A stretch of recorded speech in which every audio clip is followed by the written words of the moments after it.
Hello and welcome to Safe Schools. I'm Curtis Graves. And I'm Andy Howard. And we have a great show today. We're going to be talking about some very practical things that every parent should know. We're going to be talking about responsible parenting. And I'm going to let you introduce our guest.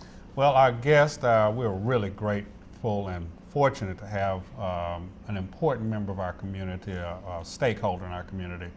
The District Attorney for Mobile County, Ashley Rich, will be our guest this morning. I think she's got some great things to say and some interesting things to share, and an important ally to this school district, to this community, and we're just grateful to have her on our program this morning. I look forward to sharing a dialogue with Ms. Rich. And we're going to go to commercial break, and we'll be right back. Diesel is a very big industry, and I went into it in a 2-year program at the Bryant Career Tech with Tony Tuma. When Jacob graduated from the Bryant Career Center, he had earned his diesel credential.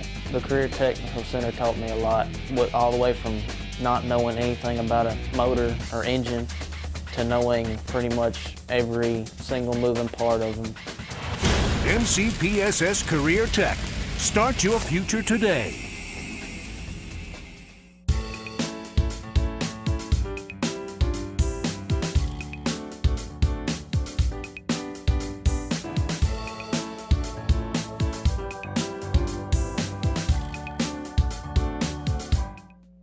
The quality of education that I received from the Mobile County Public School System really prepared me for global success. Being an international opera singer, I get to travel all across the world. And one of the most important aspects about that is being able to communicate and work with people. And the Mobile County Public School System really equipped me to be greatly successful worldwide.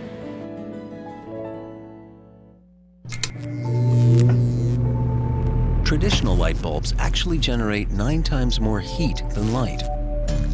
Let's switch to Energy Star light bulbs and stop burning through cash. Saving energy saves you money. And we're back. And welcome, Ms. Rich. Thank you.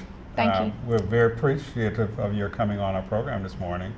And I want to just get right into it. And what I'd like to get into, I think everybody in Mobile knows some of the things that you're doing, because you've been visible and willing to interact, and that's a great asset. But what I'm interested in to our audience initially is just to talk a little bit about you as a person and your background. Well, I think it's very important for everyone to know that I'm a graduate of the Mobile County Public School System. I graduated from Davidson High School in 1986. Go Warriors. Absolutely, go Warriors. And Mr. Copeland was the principal back then. He's still the principal now. Yeah. And I had a wonderful experience at Davidson High School. I was very active, involved in student council and student government, in many of the organizations, the Junior Civitan Club. I was an Azalea Trail Maid. I did a number of things within Davidson High School, and also to represent the community as a member of Davidson High School. And so it was a great experience for me. And Davidson really kick-started my desire to go to college. And so from Davidson, I went to college, went to the University of Southern Mississippi. I think one of the things that I think is so interesting about my background is being a graduate of Davidson High School. My parents were very blue-collar workers. We didn't come from wealth or means, and I just saw that I wanted to go to law school, and I put myself through law school, and lo and behold, right now, this very day, I'm the District Attorney of Mobile County, and I think it's a testament to anybody in any one of our schools. Any of our young people can do whatever you want to do and be whatever you want to be. If you just put your mind to it, you get involved in your school, you make good choices, you do the right things, and you take advantage of the opportunities that are given to you here in the Mobile County Public School System. It's about having a plan and putting that plan into action.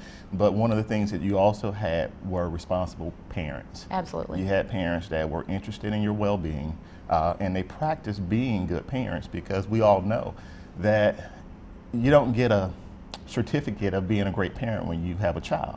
It's something that you have to actually home into and become a better parent. So part of our discussion today, we're going to talk about the practice of responsible parenting. And I want to ask you the question, how important is it to practice responsible parenting, and what impacts does it have on a child's formative years? You know, it's really important that parents absolutely set an example for their children, because children, kids, young people, no matter what age they are, they learn what they live. That's right. And if they are seeing bad behavior and bad things that are going on within their own home, they tend to model their own behavior after the behaviors that they are witnessing. So it's very important that parents understand that. And I don't think parents really realize what an influence just their own parental behaviors have on their children. If they're not in a great home environment, typically they're going to learn bad behavior from their parents. So it's important that parents understand the magnitude of what it means to be a parent, and that they need to act responsible and be responsible so that their children will act responsible and be responsible. Good parenting, that's an investment in yourself as a parent and your child as a young person. You know, if you do good parenting, you get good results. Absolutely. And the opposite is so significant also. You know, I think it's really, really important that parents understand they have to. They have to develop a relationship with their children so that they can talk to their children. And they have to be able to lay out on the table the bad things that their children are going to come up against. Drugs, bullying, peer pressure, you know, youth sex, all of those topics are topics that have to be discussed. That is part of your job as a parent, to discuss those topics with your kid so they will know what their parents expect of them when they are met with that issue in their life and in the school or in, you know, their personal life. I think it's great that, being that you are the lead law enforcement officer for Mobile County, that you have taken the ham at trying to address parenting issues. Your website is a wonderful website, and we're going to spotlight that a little later on. But we want to address some of the things on your website, such as Bully Blocker, early warning truancy program, the drug prevention and awareness program that you have, the Helping Families Initiative, which is a very great program that's been around for a very long time. And I'm glad that you still have it. But let's talk about Bully Blocker for just a second. Okay. Can you tell us about Bully Blocker? Absolutely. With the onslaught of social media, with the onslaught of cell phones, you know, when I was at Davidson, we didn't have cell phones. Okay, that was, it's totally different now. Okay, and parents need to understand, the typical parent didn't grow up in the age that our kids are growing up in. So everybody has a cell phone or access to a cell phone. Everybody has access to the internet. And with that comes really, really, really a lot of issues with how to responsibly use the internet. And you've got to talk to your kids about how to responsibly use the internet. Well, what we're finding is that nobody's talking about it because parents don't know how. Right. And kids are getting on the internet and they are bullying. Not the bullying like we saw when we were growing up, not the, you know, fight in the parking lot kind of bullying, but bullying is absolutely pervasive on social media. It happens all the time. And kids think that they can say or do whatever they want to on social media. And it's harmful and it's hurtful and it's causing tremendous amounts of problems within our school environment and within the home environment. And so that's why we created the Bully Blocker program. You know, and to give an example of that, we had an incident recently in one of our schools where fifth graders, believe it or not, two attacked another fifth grader. And it all came from a conversation that they had on a social chat line called Kick Chat. Never heard of it before in my life until recently. And I talked to the parent about it, and she had no idea that her child was actually conversing with anyone on any little chat line. But these are things that parents have to find a way to educate themselves on for the betterment of their children. And let me say this, parents can't just educate their children on Facebook or one particular brand of social media, because a new type of texting program, a new type of chat is being developed every single day. And parents can't keep up with the latest, greatest app. So they have to have a conversation with their kids about use of the internet in general and why you shouldn't put things like that on any type of app or social media on the internet, why it's so bad. And so we created the Bully Blocker program because we saw there was just a tremendous need in the community to make sure that we had an anonymous way for young people to report really bad bullying really bad social internet behavior, and a lot of young people felt like they couldn't tell an adult, or they couldn't tell their teachers, they couldn't tell their principals. So we created the Bully Blocker program where they could anonymously text the word Bully Blocker to 839-863, give us the information anonymously, and then we would try to go and address the issue, whether it was happening at the school or at the church or on the bus or any of those environments. And that's why I felt so strongly in creating the Bully Blocker And we're program. glad that you created Bully Blocker, and we have several other things that we're going to discuss right after this commercial break. It started with me at Murphy High School when I came here as a freshman in 1973. I was very interested in math and science already before I came to Murphy. From Murphy High School, I was appointed to the U.S. Naval Academy, was able to get my college degree and also my commission in the U.S. Navy from the Naval Academy. But it truly was the foundation that I gained here at Murphy High School that allowed me to take advantage of that great opportunity.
And we're back.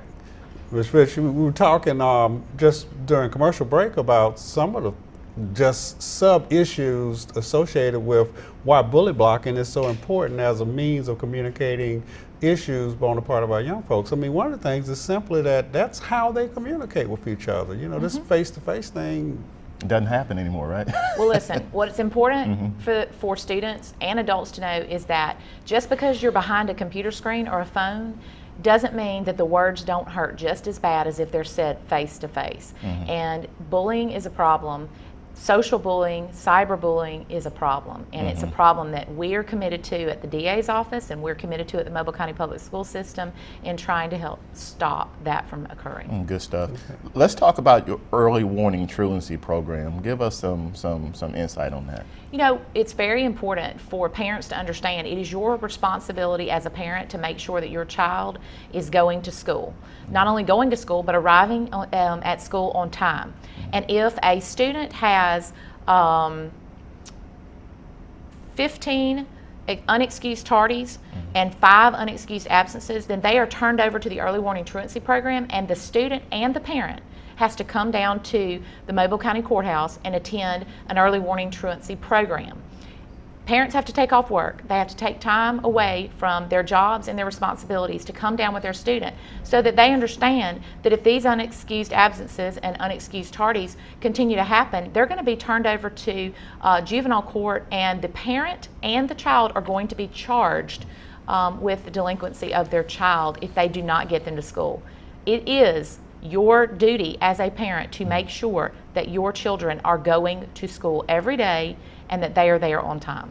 And you know, I think it's important to make people realize as well that practicing responsible parenting is not something that we can just randomly do. We have to be concerned enough to think about it and assess what we do and what we don't do around our children as well as outside of the presence of our children, because parenting is a job. It's a job. It's like a job you go to every day. It's the most important job we have. Exactly. And to not practice leads you under or behind the 8 ball in being responsible and having your child understand that there are protocols to life, things that we have to do that are necessary in order to be responsible citizens. We all love this country and we all love this community. If you aren't properly parenting your children and they're not going to grow up to be good citizens of Mobile County and this country, you're doing a disservice. You're hurting your kids, you're hurting yourself, you're hurting your community. That's right. When you do less than that. And it's consequences for those failures to do that, not just the consequences that happen when they end up having to see you, but the consequences they suffer when, you know, the resources that they have are going somewhere. I just want to stress, though, that the early warning truancy program is a warning program because we really want the parents to get back on the right track, and we really want the parents to get their kids to school on time and every day. And so it's a warning program, and it's a service that we provide to make sure that parents know it is their right and it is their responsibility to get their kids to school. It's only after they attend that and don't correct the behavior that they are referred to court. Let's talk about drug prevention and awareness. You're a big advocate on addressing those issues. You work closely with the Drug Education Council. Tell us a little bit about your involvement with that. You know, it's really important that parents understand the latest trends and what's going on with drugs in our community. So this year we have been targeting two things. One is the spice epidemic that we have going on. Students think that spice is in a nice, neat, clear package. It's not sold on the corner by a drug dealer. It's typically sold undercover in a store.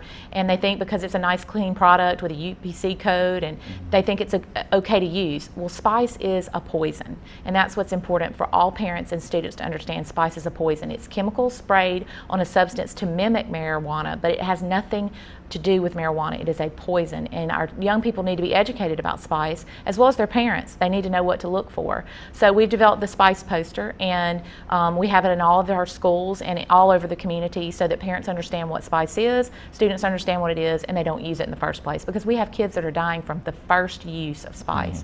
The other thing that we're trying to pinpoint this year alone is the epidemic of students going into their parents' medicine cabinets and using their parents' drugs has become, the rate has increased tremendously. And parents need to really realize that it's something they don't think about. Where are your drugs that you had for when you had a root canal? They're in your medicine cabinet. Right. Do your children have access to your medicine cabinet?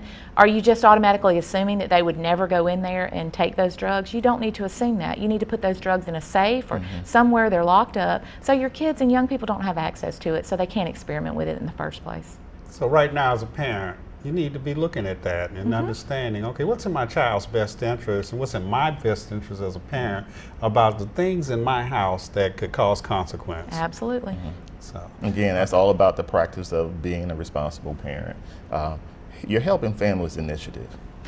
You know, the Helping Families Initiative is a program that we have where we work with the Mobile County Public Schools, and we have social workers that go into the schools, and we try to help families with individualized problems. When we see a family who hasn't been able to get their kid to school, and we see normally they would be, you know, a normal child in our school, but then all of a sudden something's going on in their family where they don't attend school anymore. If we can't reach them through the early warning truancy program, then we get them referred to our Helping Families program, where we assess the situation, try to find out what is the root of the problem in the family that is preventing them from getting this child to school. And we try to work with the families and address those issues so that we can get the child on the right track and back in school. So if somebody sees that there's a family in crisis or in potential crisis, there's a resource out there. Absolutely. The principals are aware of it, the resource officers in the individual schools are aware of it, the teachers are aware of our Helping Families program. And so when they identify a family that is in crisis, then they refer that to our Helping Families program, and we do what we can to try and help them. The goal is that the district attorney's office doesn't want to have that child spiral out of control and end up in criminal behavior. And we want to try and stop whatever's going on in their life before they end up, you know, going down the wrong path.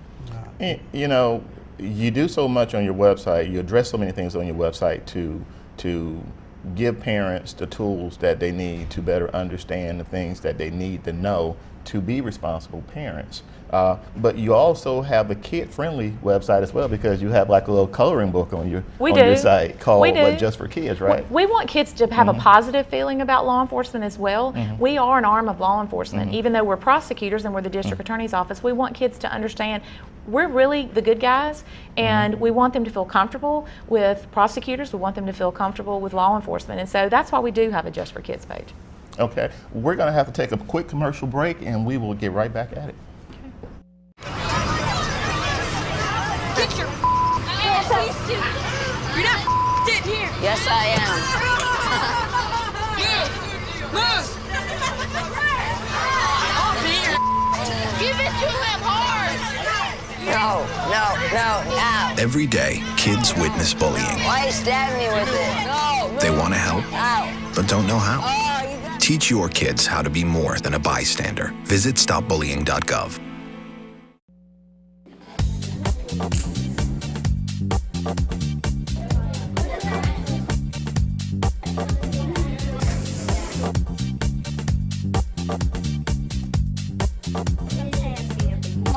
Smartboard, that's right.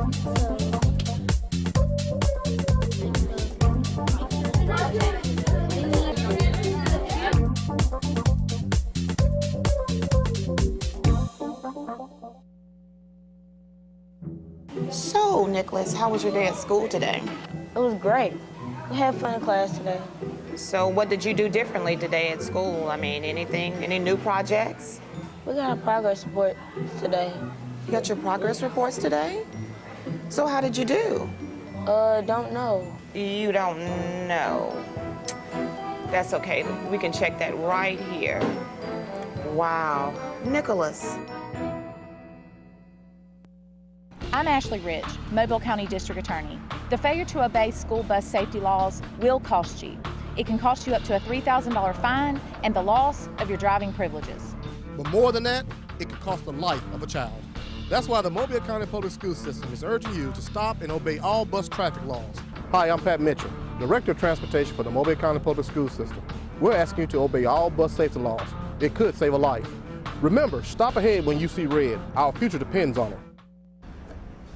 You know, Ms. Rich, oftentimes when we talk to parents in school, and I imagine when you talk to parents and families, sometimes, you know, you get this kids will be kids response.